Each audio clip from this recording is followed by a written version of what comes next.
شاید بعض اوقات انہیں مضمون کی صورت میں سپاٹ یا کھردرا یا بے مزہ یا بے لطف محسوس ہو سکتا ہے۔ چنانچہ سر سید نے بھی بہت زیادہ تجربات کیے تھے۔ اب ہم ان کی نویں خصوصیت دیکھتے ہیں، وہ ہے جی ان کی پرتاثر اثر انگیزی۔ اب اثر انگیزی کو ہم نے سر سید احمد خان کے اسلوبیاتی یا موضوعان نویسی کی خصوصیت اس لیے گردانا کہ سر سید کے اسلوب جو تھے نا، وہ مضامین جو انہوں نے لکھے تھے وہ اردو نثر کو بہت کش دیا۔ اور یہ تھا جی ہمارا، نہیں ابھی ہے، میں نے کہا ختم ہو گیا۔ یہ ہے جی ہمارے پاس، یوں ہم دیکھتے ہیں مولوی چراغ حسن جیسے لوگوں نے مضمون نویسی سے ان کا مقصد کو آگے بڑھایا۔ اب یہ سر سید احمد خان کے جو مقصد کو آگے بڑھایا تھا وہ کنہوں نے بنایا تھا؟ مولوی چراغ حسن جیسے لوگوں نے۔ ہم پیچھے پورا ڈیٹیل میں پڑھ چکے ہیں، آپ کو یاد ہونا چاہیے جنہوں نے بڑھایا تھا۔ سو یہ یہاں پر ہم تھوڑا زیادہ جو بہت امپورٹنٹ چیز تھی وہ نکال کے لائے ہیں اس چیپٹر میں یہ لوگ۔ اب یہ سر سید تھے کہ جنہوں نے ایک پوری تحریک کو جنم دیا۔ شارٹ کوسچن ہو سکتا ہے جی کس تحریک کو جنم دیا، یا کون سی تحریک، مطلب وہ کون تھے جنہوں نے ایک پوری تحریک کو جنم دیا؟ تو آپ لکھ سکتے ہیں سر سید احمد خان تھے جنہوں نے پوری تحریک کو جنم دیا۔ اس کے بعد ہم دیکھتے ہیں جی یہ حیات غالب اسد اللہ خان پہ، جیسے ہم دیکھتے ہیں نا بھائی سر سید احمد خان نے بھی سوانے لکھے تھے، جیسے ہم نے پیچھے پڑھا تھا مولانا الطاف حسین حالی نے سوانے لکھے، یعنی اب جاوید اقبال سر سید احمد خان پر لکھی گئی تھی، یہ کس نے لکھی تھی؟ حالی نے، یاد رکھیے گا۔ یا حیات غالب جو اسد اللہ خان پر لکھی گئی تھی، یا حیات سعدی، ان سب تحریروں میں، ان سب سوانح عمریوں میں ہم دیکھتے ہیں کہ سادگی اور سلاست کو خاص طور پر محفوظ رکھا گیا ہے۔ اب جو سر سید احمد خان ہیں جی وہ اپنے ہمیشہ مقصدیت کو اپنے پیش نظر رکھتے تھے، منطقیت ہمیشہ ان کی طرح رہتی ہے، وہ کبھی خیالی باتیں نہیں کرتے تھے، ان کی ہر بات پہ امید اور اصلاح واضح طور پر دیکھی جا سکتی ہے۔ اگر آپ ڈپٹی نذیر احمد کے ناولوں کو مطالعہ کریں نا تو آپ کو اندازہ ہوگا کہ وہ اصلاح کے لیے لکھنا چاہتے تھے۔ ہم نے جیسے پڑھا تھا ڈپٹی نذیر احمد کے اکبری اور عسکری، تو آپ کو یاد ہونا چاہیے اکبری اور عسکری ناول انہوں نے کس کی وجہ سے لکھا تھا؟ انہوں نے اپنی بیٹیوں کے اصلاح کے لیے۔ پھر تو وہ باقاعدہ طور پر باہر نکلا، ساروں کی اصلاح ہوئی، بٹ شروع میں اصلاح ہوئی تھی ان کی اپنی بیٹیوں کی۔ پھر میرات العروس ان کے سامنے آئی، اس میں بھی انہوں نے اپنی بیٹیوں کی اصلاح کیا، وہ انہوں نے بتایا کہ کون سی عادتیں مسلمان بیٹیوں میں ہونی چاہیے اور کون سی بری ہیں۔ پھر ہم دیکھتے ہیں شبلی نعمانی کی ہم نے بات کی تھی، انہوں نے سیرت النعمان لکھی تھی جس میں انہوں نے حضور اکرم صلی اللہ علیہ وسلم کی مکمل سیرت لکھی تھی، اور ایک ایسی شخصیت نے حضور اکرم صلی اللہ علیہ وسلم شخصیت لکھی جو ٹپیکل مولویت سے پاک تھا، شبلی مذہب کے قریب تھے۔ یاد رکھیے گا شبلی جو تھے وہ ٹپیکل مولوی نہیں تھے، یعنی ہر بات پہ دین دین دین کرنے والے مولوی۔ مطلب اب میں کیسا مولوی آپ کو بتاؤں، آپ لوگ خود اندازہ ہو گیا ہوگا کیسا مولوی ہوتا ہے، بٹ شبلی جو تھے وہ مذہب کے تو قریب تھے، بٹ وہ ٹپیکل مولویت سے پاک تھے۔ پھر انہوں نے دیکھا جی، ہم نے دیکھا کہ انہوں نے جدید تقاضوں اور جدید انداز کو مد نظر رکھتے ہوئے، پیش نظر رکھتے ہوئے سیرت النعمان لکھی تھی۔ اس کے علاوہ اگر ہم بات کریں تو عمر فاروق کی سیرت انہوں نے لکھی، یعنی شبلی نعمانی نے لکھی تھی۔ پھر انہوں نے عبدالعزیز کے بارے میں لکھا تھا، پھر انہوں نے عظیم ہستیوں، اسلامی تاریخ کی عظیم ہستیوں کی سیرت لکھ کے مسلمانوں کو آئینہ دکھانے کی کوشش کی تھی، جس سے وہ روح گردانی کر رہے تھے۔ انہوں نے مسلمانوں کو یہ دکھانے کی کوشش کی کہ ماضی کیا ہے اور اب وہ کیا ہیں۔ پھر ہم جی آگے چلتے ہیں، اگر ہم محمد حسین آزاد کی بات کریں نا تو انہوں نے تاریخ نویسی کے بارے میں کافی کام کیا۔ انہوں نے آب حیات کے نام سے کتاب لکھی، جسے ہم اردو کی کسی طور پر پہلی تاریخ بھی کہہ سکتے ہیں، یا ایسی دیکھیں یاد رکھیں سب رس تھی، وہ پہلی ادبی کتاب تھی۔ آب حیات جو ہے یہ وہ بک ہے جس پر تاریخ لکھی گئی تھی، جس کے اندر ہم کہہ سکتے ہیں کوئی بھی ایسی بک جس میں اردو کی پہلی تاریخ لکھی گئی تھی وہ آب حیات ہے، جو تذکروں اور تاریخ کے درمیان کی چیز تھی، یعنی اس میں کچھ تذکرے بھی ہمیں ملیں گے، کچھ تاریخ بھی ملے گی، یہ ان کے درمیان میں تھی۔ بٹ اگر اسپیسیفک کوشچن آپ کے پاس آتا ہے نا اس میں شارٹ کوشچن کہ وہ کون سی بک ہے جس میں تاریخ لکھی گئی مسلمانوں کے بارے میں، یا کون سی بک تھی جس میں اردو کے بارے میں تاریخ لکھی گئی تھی، تو آپ یاد رکھیے گا اس میں ہم لکھیں گے آب حیات۔ آب حیات ایک ایسی بک ہے نا جس میں ہمیں تاریخ بھی ملے گی اور تذکرے بھی ملیں گے، جس میں باقاعدہ طور پر اردو تاریخ نویسی کا آغاز ہوا۔ یاد رکھیں، دیکھیں میں نے ابھی آپ کو بتایا تھا نا، یہ یہاں پر آ گیا تھا جس میں باقاعدہ طور پر اردو میں تاریخ نویسی کا آغاز ہوا تھا۔ ادبی تاریخ نویسی کی طرف لوگوں نے توجہ شروع کی، پھر ان کے مضامین یعنی نیرنگ خیال میں پائے جانے والے نیرنگ خیال میں شامل تمثیلیں کہ جس میں انہوں نے مانوی اسلوب میں اپنے خاص مقاصد کو حاصل کرنے کی کوشش کی تھی۔ اب دیکھیں جی یہاں ہمیں پتہ چلتا ہے کہ وہ سر سید احمد خان جب ان کا پورا لیکچر پڑھ چکے ہیں نا، آپ لوگ اگر میری ویڈیو بیک کر کے دیکھیے گا نا تو آپ کو پتہ چلے گا، تو وہ کافی مخالف تھے سر سید احمد خان کے۔ ان میں کسی حد تک رومانیت بھی پائی جاتی تھی، حالانکہ سر سید جو تھے وہ قدرے خدرے پن کی طرف تھے، یعنی وہ ڈائریکٹ بات کیا کرتے تھے، اسٹریٹ فارورڈ تھے، وہ چاہتے تھے کہ مسلمان ادھر ادھر نہ جائیں، سیدھا اپنے مقصد کی طرف آ جائیں۔ بٹ جب ہم نے دیکھا یہ کون تھے، محمد حسین آزاد کی بات کی تھی نا ہم لوگوں نے، تو یہ وہ تو دیکھا تو ان میں تھوڑی سی رومانیت بھی پائی جاتی ہوگی اور یہ سب کچھ تھا۔ اب دیکھتے ہیں جی اکبر الہ آبادی کی بات کی جائے تو ہم تھوڑا تھوڑا اسٹیپ بائی اسٹیپ آگے بڑھ رہے ہیں نا۔ اکبر الہ آبادی کی شاعری کے حوالے سے بات کی جائے نا تو جو تمام عمر سر سید احمد کے مخالفوں میں شامل کیے گئے ہیں۔ اب ہمارے پاس سیکنڈ آگے ہیں اکبر الہ آبادی۔ یہ جو تھے نا محمد حسین آزاد، یہ شروع میں مخالفت کرتے ہیں، پھر آگے چل کے تھوڑی کام کرتے ہیں، بٹ جو سخت ترین مخالفت کر رہے تھے وہ اکبر الہ آبادی تھے۔ اب ہم نے ان کے مختلف قطار دیکھے جس میں انہوں نے ڈائریکٹ جا کے سر سید احمد خان پر تنقید کی تھی۔ ہم نے اب یہ سب کچھ پڑھا تھا اکبر الہ آبادی کے لیکچر میں۔ وہ ان کے کام سے تو اختلاف نہیں کرتے تھے، بٹ ان کے نظریات سے کیا کرتے تھے۔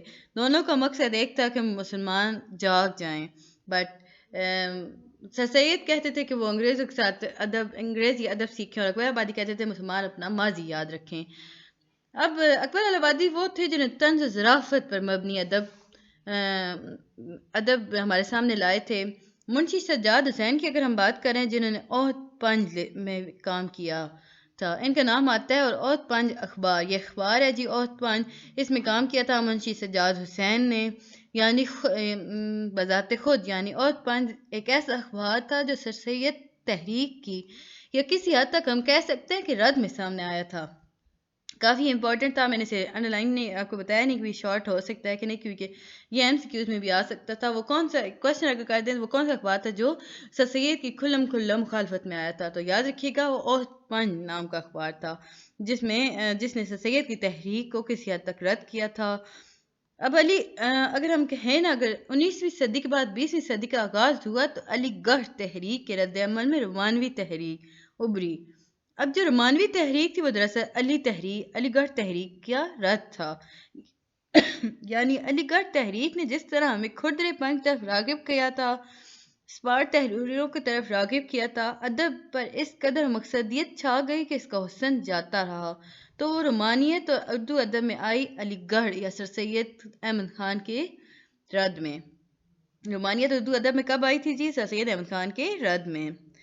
اگر ایک ایسی تحریر اب ہم دیکھتے ہیں نا کہ سر سید یوں ہم اگر بات کریں مجموعی طور پر، تو ایک شخص جس نے اردو نثر کو کچھ ایسا متاثر کیا تھا کہ ہم یا یوں کہہ دیں کہ پورے ادب کا ڈھانچہ اس نے بدل کے رکھ دیا تھا، تو ایک دوسری طرف ایک ایسی تحریک کا آغاز ہو گیا جو ادب برائے ادب کے علمدار تھی، یعنی وہ ادب جس کی بنیاد اصلاح تھی، اسے ہم علی گڑھ تحریک کے تناظر میں دیکھتے ہیں، اور ادب جو برائے ادب کا علمدار تھا وہ رومانوی تحریک کی صورت میں ہمارے سامنے آتا ہے۔ علی گڑھ تحریک اور سر سید کا اسلوب نگار سر سید کا تصور ادب یہ تھا کہ وہ تصور تھا جس نے اثر انگریزی دکھائی تھی، اس کا رد ہوا تو ایک تحریک بنی، جس کی توثیق ہوئی تو ایک اور تحریک بنی۔ سر سید کے رد میں ایک تحریک بنی تھی، پھر اس تحریک کی توثیق میں ایک اور تحریک بنی۔ سر سید احمد خان کی اہمیت اس بات میں مضمر ہے، خواہ ہم ان کی تحریروں میں ادبیت پائیں یا نہ پائیں۔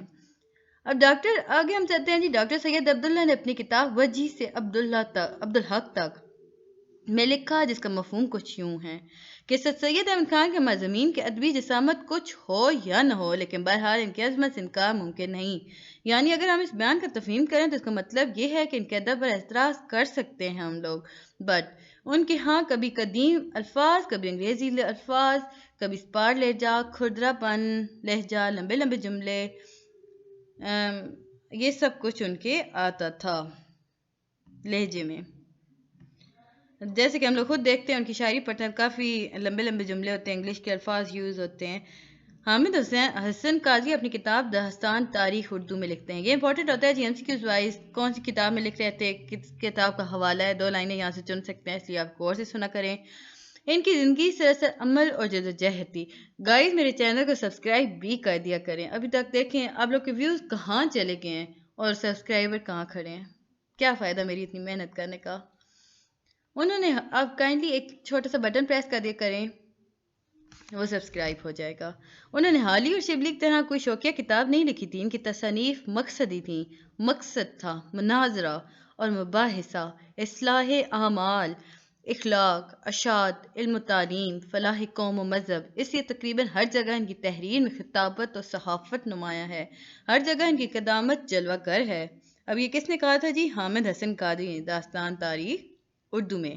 اب جو دیکھتے ہیں 1857 مایوسی اور قنوطیت میں پڑ جانے کے بعد سر سید کے افکار کے نتیجے میں ہمیں آئی کہ شاید آج وہ روح، اب یہاں بات کر رہے ہیں وہ روح جو امید کی روح تھی، وہ 1857 کے ہنگاموں کے بعد آئی تھی۔ اس کے بعد جو مایوسی اور قنوطیت پھیل گئی تھی، اس کے بعد سر سید احمد خان کے افکار کے نتیجے میں ہمیں آئی کہ شاید آج یہی ہماری ترقی اور یہی ہماری فلاح کا ضامن ہو سکتی ہے اگر ایسا ہی کچھ دوسرا ہو جائے تو۔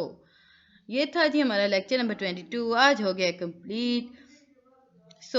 ملتے ہیں، آپ لوگ ساتھ کافی اچھا ٹائم گزرا، میں نے 23 سے 45 تک ساری ویڈیوز بنا دی ہیں۔ چلے جی، اللہ حافظ۔